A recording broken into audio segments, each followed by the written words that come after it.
Salam alaikum wa rahmatullahi ta'ala wa barakatuh. Les cas cliniques prévus pour le 11-5, pour contrôle le 11-5-2018. Donc, premier cas clinique, une fièvre prolongée chez un homme âgé de 60 ans, 69 ans. Fièvre qui dure à peu près une semaine. Et surtout avec des pics de fièvre pendant la nuit, au coucher de soleil. Donc, premièrement, il faut confirmer la fièvre. Et deuxièmement, il faut rechercher est-ce que il y a une cause évidente par la recherche des signes accompagnateurs. Un bon examen clinique, est-ce qu'il y a une toux, une brûlure mictionnelle, une diarrhée, une rhinorrhée, des céphalées?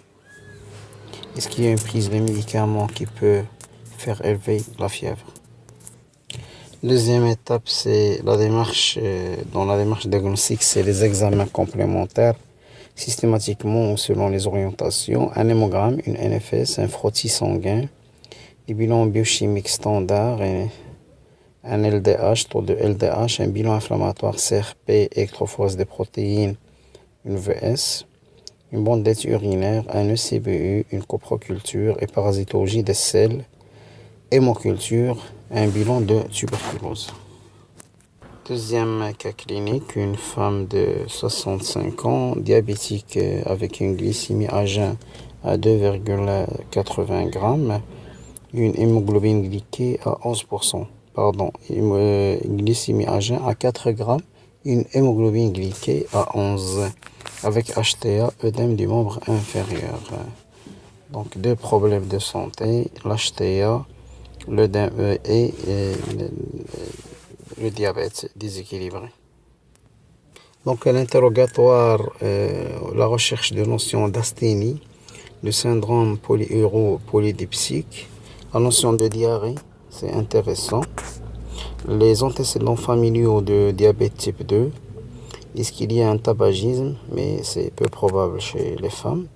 La sédentarité, c'est une femme qui est femme de foyer. L'examen clinique, est-ce qu'il y a une obésité, son poids, par exemple un poids à 94 avec une taille à 1m70 avec une surface corporelle de 2,05, le tour de taille, la tension artérielle bien sûr qui est élevée, le bilan biologique et la glycémie à jeun bien sûr complété par cholestérol total, HDL, les triglycérides.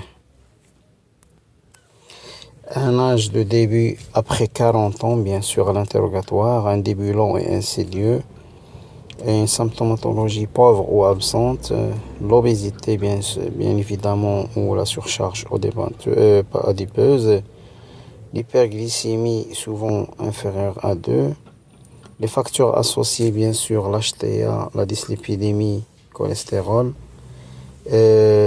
Complications dégénératives, il faut les rechercher à n'importe quel moment, faire un fond d'œil à la recherche de rétinopathie diabétique, faire un examen neurologique et faire un examen cardiovasculaire. On peut conseiller à cette femme un traitement du syndrome métabolique qui repose sur les règles hygiéno-diététiques, la réduction pondérale, la diminution de la prise des graisses saturées, augmentation de la prise des fibres alimentaires, bien sûr, une activité physique de 30 minutes au moins 3 fois par semaine. Ce traitement diminuera le risque cardiovasculaire. Et pour dépister une atteinte rénale, on peut demander une microalbuminurie. Sujet normal, l'albuminurie est inférieure à 30 mg par 24 heures. C'est une patiente déséquilibrée, bien sûr, puisque l'hémoglobine glyquée est au-delà de 8,5. Les mesures hygiéno-diététiques, bien sûr, en première intention. IMC élevé, il faut le faire diminuer, un régime hyposodé car HTA.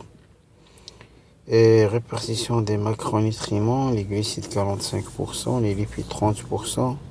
Privilégier les aliments à index glycémique faible, les lipides 30% limitant les graisses animales, sauf le poisson au profit des graisses végétales mono ou polyinsaturées, les protéines 15%, Activité physique, 45 minutes de marche 3 fois par semaine.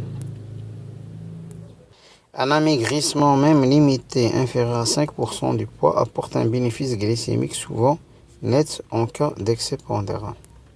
Comment on peut prendre en charge les facteurs de risque? Pour la surcharge pondérale normalisée, l'IMC, pour l'HTA, les règles hygiéno-diététiques, IEC ou ARA2, ou diurétique thiazidique, ou bêta-bloquant ou inhibiteur calcique.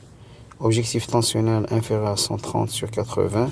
Pour la dyslipidémie, les règles hygiéno-diététiques plus les statines.